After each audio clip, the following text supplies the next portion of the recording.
Welcome to the Council for the National Interest here in Washington, D.C. I'm Eugene Bird, President of the Council, and I've just come from a meeting that was quite remarkable discussing the small territory on the Mediterranean that is causing so much news, Gaza.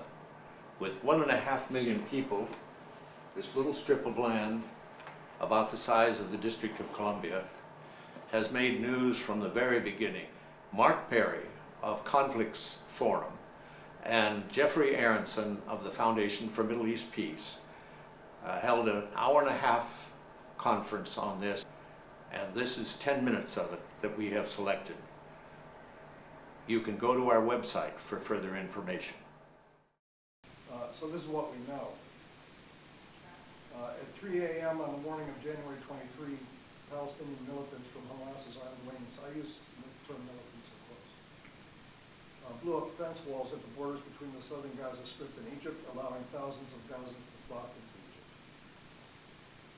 Local witnesses said that bulldozers started removing barbed wire on the border as well as the level of the cement and blocks fence after more than 15 holes were opened in the fence wall.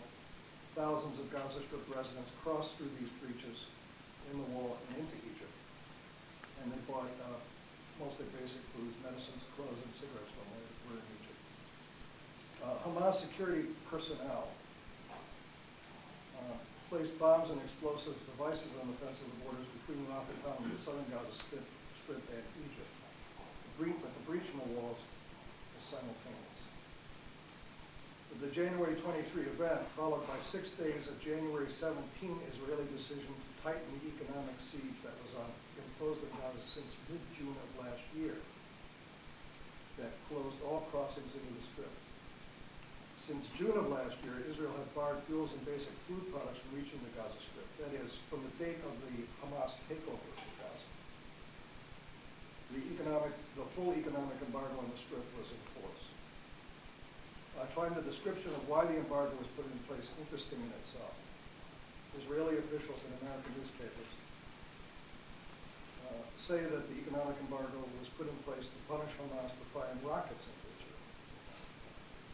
But if you go back and you check the newspaper reports from the initiation of the embargo, you find that that's not true. The facts here, I think, are important. The economic embargo was put in place last June only after the Hamas takeover in Gaza and only after Israel had labeled Hamas a hostile entity. It was 1 week after that takeover and after that labeling of Hamas that Israel then linked the economic embargo to the firing of rockets into Israel. That is to say, the economic embargo was not put in place as a result of a military decision on the part of Israel. It's my interpretation, but I think it's important. But rather as a part of a political calculation to weaken the movement and to remove its constituent support in Gaza. More specifically, rockets fired by Hamas or by other militant organizations had been falling into Israel regularly prior to the embargo, and Israel had been responding militarily, sometimes quite forcefully, to these attacks. In this light, the events of this last week are simply the last in a train of events that can be traced back to June of this last year when the U.S. attempted to reverse the outcome of the January elections in the Palestinian Authority. That is to say, and I'm going to quote Avi Dikter's, Israeli official Avi Dikter's views of the Egyptians and their decision to let the Hajj pilgrims back in. He said, any right-thinking person who witnesses the Egyptian failure to act against arms smuggling can all but infer that strengthening Hamas is in their interest. Egypt is capable of acting decisively against Hamas, but hasn't done so for more than 7 years. We are analyzing their motives through Israeli eyes, and I fear that we are a little wrong. I think Egypt wants Hamas to be strong. At the very least, they're worried about their own. Very interesting statement. I think that we can provide now an answer to Mr. Dikter's confusion. Egypt made a choice in letting the Hajj pilgrims back in, allowing the blowing of the fence to go forward. They made a choice between American money and sensitivity to their own constituents, which includes the Muslim Brotherhood.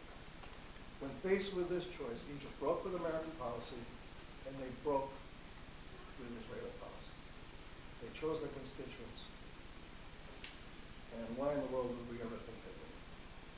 The difference between Al-Qaeda and Hamas, and I've been arguing for years that there is a real difference, was shown with this action in Gaza. Al-Qaeda knocks down buildings. Hamas knocks down walls. My conclusion is that in looking at the events of this last week, the Rafah crossing, we have to not only think about Hamas's relationship with Fatah, which is important, and this is an embarrassment for Fatah, or with Israel, the results of which are not known, but we have to look at a larger context of Israel's relationship and our relationship with Egypt. And the events of this last week have shown that the American policy of closing off Hamas and Gaza has failed, or at the very least, that Egypt will never agree to it. If you read Alex Fishman in the Yediot, one of the Israeli papers yesterday, he said in the beginning, when the border was breached, the Israelis were very upset. But then a light went off, and I can't believe that it didn't go off before, and they said, well, this is what we want after all, isn't it? This is our wet dream, to push Gaza into Egypt's lap. And one person described it as like squeezing a tube of toothpaste.